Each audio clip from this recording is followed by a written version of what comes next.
大家好，歡迎收聽王法利玄學觀。咁今集咧就繼續同大家講萬德院。咁之前有兩集咧就講咗萬德院嘅外圍環境啦。第二集咧又講咗萬德院嘅內部嘅五行佈局啦。咁今集咧就講萬德院嘅宗教文化特色。咁萬德院咧係屬於道教嘅。咁而道教咧係中國原產嘅宗教。佢產生咗同佛教傳入中國時期大抵相同，但道教本土原生性咧係卻比佛教咧就更能夠反映中國人自古以嚟嘅一啲追求，而其中咧長生不老嘅理想境界以及圍繞實現呢一種理想境界嘅種種理論同方法。咁如行為道德法、陰陽八卦、採藥煉丹等等，又逐漸咁由個人推及到人與環境同埋和諧共存嘅關係。咁即係話咧，天上既有嘅神仙郎苑，就人間咧亦都要建造郎苑式嘅園林。郎苑亦都好，園林都好啦，都係出自於道教所追求理想嘅環境。故道教一啲理論咧係應喺中國傳統園林文化建造嘅一個主要園林。咁而家僅從萬德院內嘅建築物嘅形聯匾額、碑記、碑畫等，反映於宗教文化特色嘅簡述。呢個簡述就係話，追求天人合一嘅神仙意境。以上所述嘅宮觀殿宇及小品建築嘅門柱即係上集講過嘅。同埋牆壁啦，係嘛？庵旁多數都有一對楹聯嘅。其中就有一啲直接嘅書寫出道教所追求大自然嘅意境啦，並為作選擇宮觀地點啦、位置嘅因由啦，首先要映入眼簾啦。萬德院嘅牌坊柱聯啦，就十分明顯咁寫出咗呢個地方嘅山水形性啊，閃爍嘅南山飛瀑，耀影峰溪嘅萬丈光芒指示着進入咗洛書疊石、唔同山林嘅蓬萊仙境。緊接着一種山門旁嘅楹聯，對呢處嘅景色作出咗一個總評價。有霧峰環翠南山古洞、河圖洛書石以及飛瀑清泉嘅水，而成為香港嘅世外桃源啦。尤其是八仙亭嘅長聯啦，不僅寫出咗呢處美如仙境，既可觀賞到山雲灌樹嘅色彩，又可以聽到鳥語同溪聲，而且又可以將詩酒琴棋、身黃絲竹之樂嘅仙人生活，亦都描繪得醉人心田無疑有濃濃嘅山心樹色，會聯想到一啲澤紫嫣紅嘅春花、深色皎潔嘅秋月，以及蟬鳴喬木嘅夏陰同埋一啲枯枝敗葉嘅殘冬。都係一個大自然嘅變化。呢個大自然就代表咗咧春夏秋冬嘅四季亦都提供咗咧一啲遊人咧喺個季候感嘅一啲鑑賞力體現出人同大自然嘅和諧。喺呢一度咧冇人為嘅破壞同埋干擾嘅，既聽唔到市區一啲嘈雜嘅喧嘩聲啦，居水馬龍喧嘩個喧鬧聲係冇嘅，亦都睇唔到一種默默嘅匆匆嘅人群喺呢度亦都只有天人合一嘅擁抱而成為香港十分難得嘅一處神仙境地。以道教神靈崇拜為主嘅三教同源嘅理念，萬德院萬德院入邊各殿宇所供奉嘅神靈咧，都係以尊奉道教諸神為主嘅，如玉皇大帝啦、三清天尊啦，包括玉清原始天尊、上清靈寶天尊同埋太清道德天尊，女崇陽祖師、天公大王、斗姥等為主啊。亦都有佛教嘅觀音大士、十八羅漢、濟公活佛，以及民間信仰嘅關聖帝君、土地神，甚至儒家嘅詩仙李白，亦都被尊為李青年祖師。並有唔少一啲李白先師嘅基士詩文，同香港好多一啲寺觀一樣啦。只要係教人行善積德、普度眾生嘅尊者都可以供奉，而成為尊多神求多福嘅宗教道場，並且明確表示咗儒釋道三教同源嘅理念。咁從各殿宇嘅匾額聯形個形聯嘅就説明咗如水月宮嘅一啲柱聯包括仲有五福軒嘅亦有，而行天宮嘅亦都有，以及另一有一對叫做聯，有一對對聯嘅，仲有一個對聯嘅。咁而喺呢個水月宮嘅對聯呢，就寫住儒釋道同源，四書背業齊道德，聖佛仙教化五經，靈嚴頌皇庭。咁而五福軒嘅咧就係寫有五福並尊、壽福康德孝、六合離暴、陰陽日月星。而行天宮咧，行天宮係關聖帝君就寫咗忠義超分隨日月，乾坤法器在人間咁呢啲咧都有一種對聯寫咗一啲咁當然呢啲寫咗呢啲對聯就睇下你能唔能夠去理解到佢嘅意思啦。咁亦另外行天宮仲有一對對聯就係寫住咧引盼神靈扶逆宇，天教豪傑自歸心。咁呢兩聯咧都表達咗對關聖帝君嘅一個崇拜啦、敬仰啦、奉之為神靈啦。此外如濟公殿啦，即係濟佛啦，或者叫做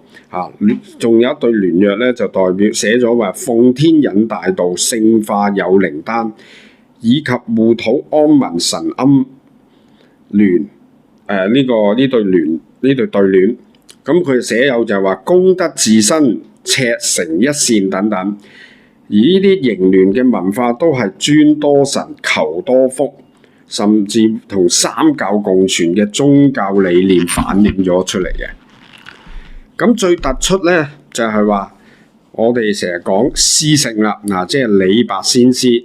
佢有一種道教嘅情懷，就被譽為詩仙嘅李白，不僅就係話喺中國古代咧係一位才氣橫溢、性格狂放嘅詩人。咁而且呢一位知識分子嘅形象咧係道教徒，佢對於道教嘅文化咧特別反映於遊仙詩方面，遊係遊山玩水嘅遊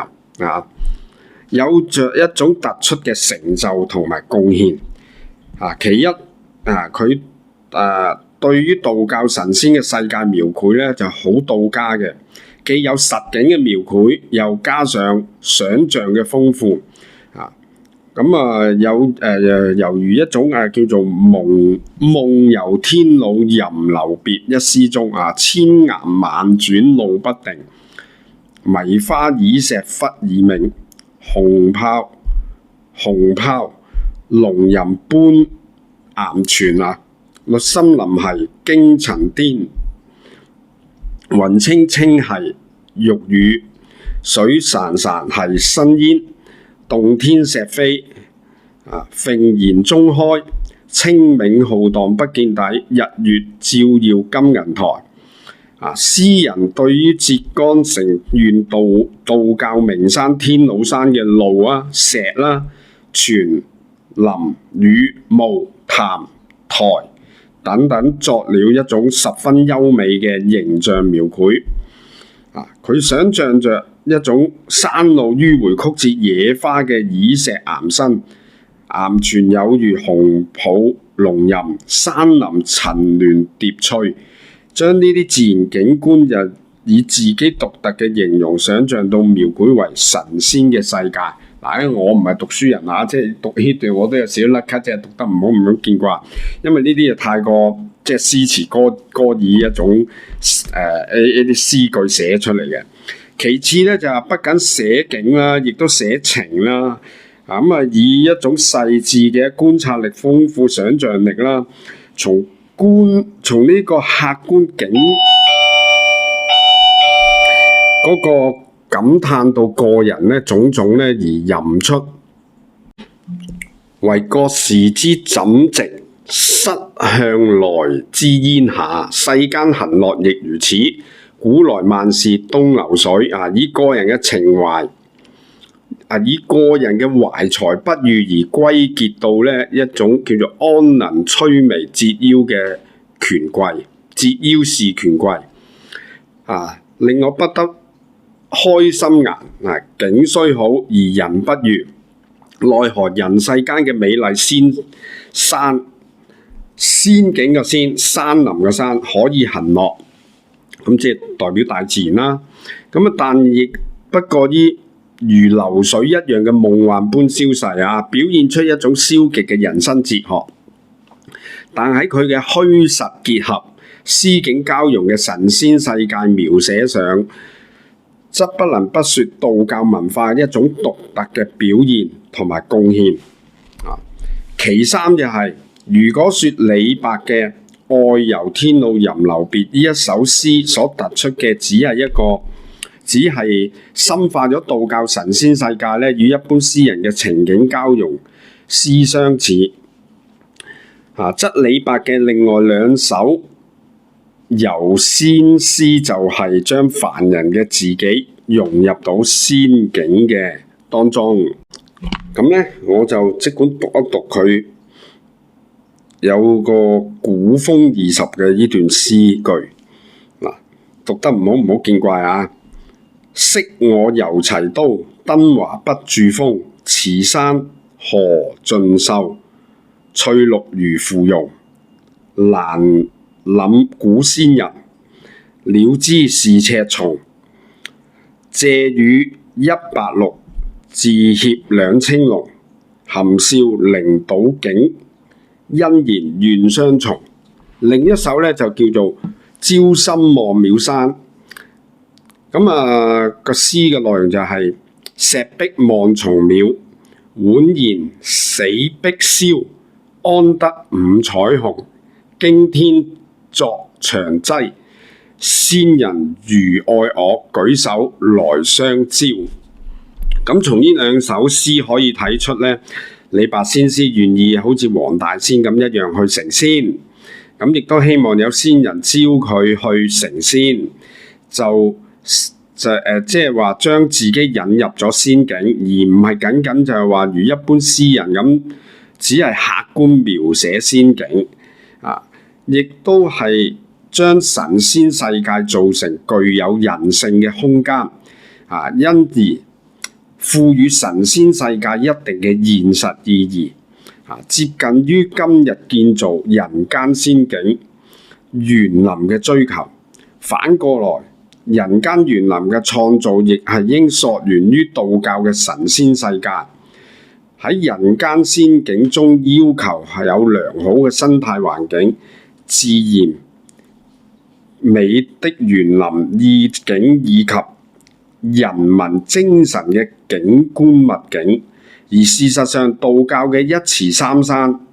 嘅造園構思應用於中國園林已有1000年以上嘅歷史。萬德苑嘅建設係能深刻認識到呢一點嘅，所以咧特別供奉咗李白先師呢一位不平凡嘅谪仙人，醉酒成仙。我以及咩半臥瓷像，好似旁邊咧就擺有一啲酒杯㗎，文房四寶啊，體現出咧一位文人道教徒嘅形象啦，聯繫到李白先師有許多遊呢個即係山遊仙師嘅意識啊，增強咗對道教文化嘅認識，呢一點咧係十分可取嘅。咁與此同時咧，喺萬德院嘅事中啊，就更多地即係好多時候都會引述咗青年祖師嘅一啲詩文啦，例如門口嘅有塊石壁啦，萬德院內啊都有啲碑文啊，都係佢出嘅。咁亦都源於殿堂嚟入邊一啲牆壁啊，即係話咁啊，甚至乎刻寫一啲詩碑置於院中啦。咁啊，尤其是上一集都冇人答啊，因為我有一個問題就係話點解啲廟宇嘅水池咧都會動塊碑喺度咧？究竟有啲乜嘢意思咧？咁啊，好似都冇人留言答到啊！咁呢啲詩咧都唔係陳見於坊間書中，或者好似即係唔係寫出書嘅啊！咁啊，不論就係話係一個占士亦都好啦，或者一種仿李白先師嘅文學創作都好啦，都大大咁樣增強咗萬德院喺道教嘅呢個文化嘅氣息啊！咁啊，今日咧嗱就講到呢度啊，講得唔好真係唔好見怪啊！因為呢一個咧就係萬德院咧一個道教文化嘅一個睇法㗎。咁啊，萬德院講咗3集，咁應該都講完㗎啦。咁啊，大家如果真係有興趣入萬德院咧，之前就講過點樣入去㗎啦啊。咁逢禮拜日咧就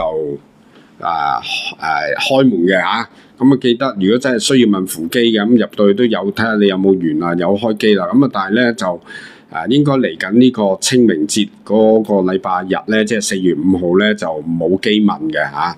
咁呢度順便同大家講聲咁解啫。好啦，今集講到呢度為止。咁啊，要記得 comment、like、share， 撳埋個鐘仔啦。多謝晒大家嘅收聽，拜拜。